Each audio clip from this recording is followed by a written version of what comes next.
As a family member, I'd be pissed for the son bouncing, but as the executor, I would distribute the inheritance to the heirs without considering the loans that grown folks co-sign for. They co-sign. It's a risk they took. Great point, Dion. And that's why That's all facts. That's all fact. That's why I started it with, when you go out here and you co-sign, understand what you're doing when you're co-signing. Because in my experience, not saying everybody, but I talk to people all the time about finances. A lot of people don't understand what it means when they co-sign. And I see it with cars. I co-signed for my nephew's car. He ain't paid a note. Now they bothering me and they want me to pay it. You co-sign for him. Yeah, that was the whole point of the co-signing. That was so that they could call and bother somebody who may have the money to get their money back. Folks was like, I just co-signed that he was going to pay. Oh, no, you're saying that if he don't, you got it. I would straight tax their ass. Money is coming out of the inheritance. Too bad. They raised the bump, so now they got to pay up. I also understand that.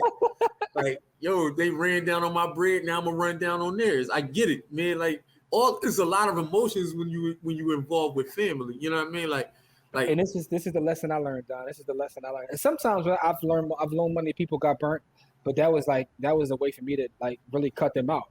That's the cost of cutting them out of my life. But Don says never loan money to family. Give money, but dude would catch these hands real quick, or his pop. He trying to pull up on his pop. Got to catch the fade.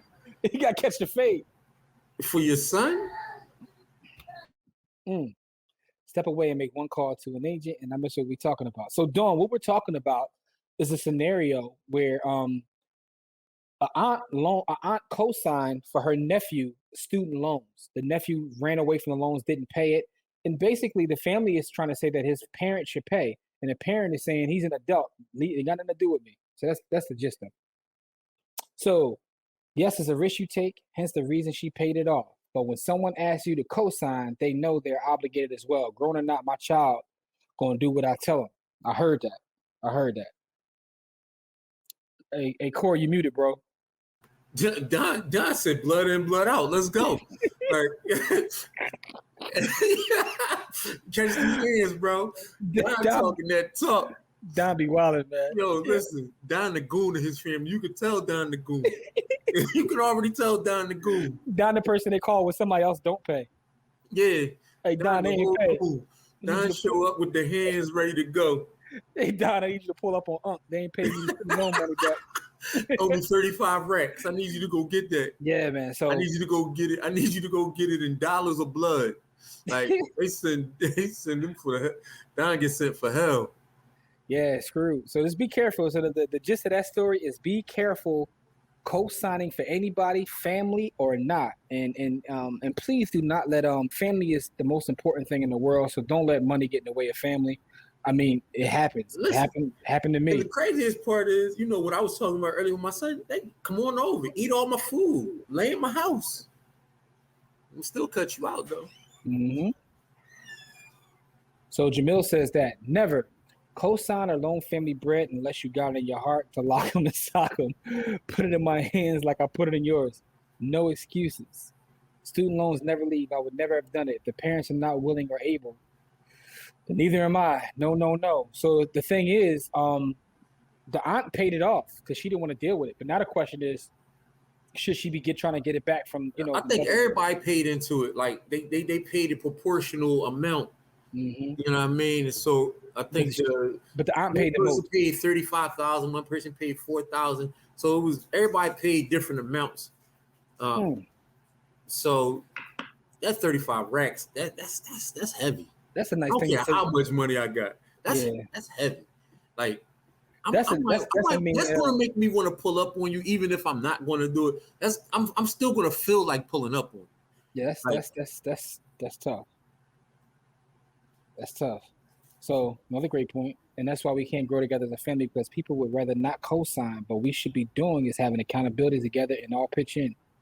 That's a great point. That's another great point. Yeah, that's what I'm saying. But this is why this is tough, right? Because like I said, you know, it's really a lot about, you know, you got to know, like he was a boy when they did this. They did this for him when he was a boy, but he flinched as a man.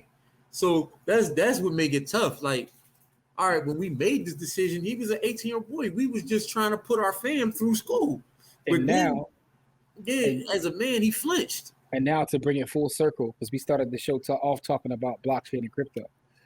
This is another reason why I think that crypto is so powerful, even in situations like this, because when you loan money and put money up and you use a blockchain, everything is in code. Therefore, if you have things that you could put up as collateral, whoever put up whatever portion gets their stuff. So one thing about like us not trusting each other, you can avoid a lot of that. Yep. By using blockchain technology.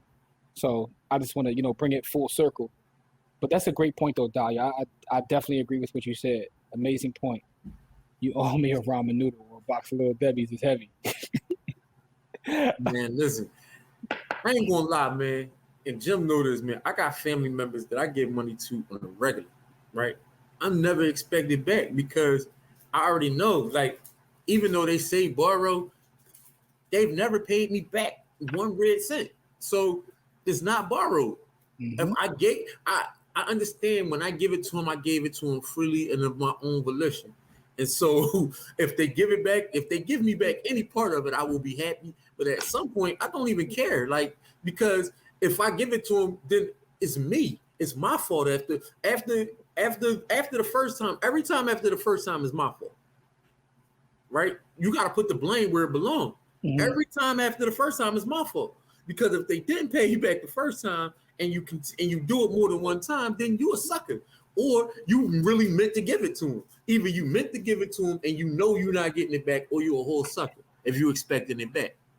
And so that's, you know what I mean? Like, the crazy part though, and that's why I said I got to take responsibility. Like in my situations when I loan family money, every time that I've loaned family money, right, your gut is telling you, you know who won't pay you and who not. And the problem is a lot of times you don't trust your gut. Like, you know what it is.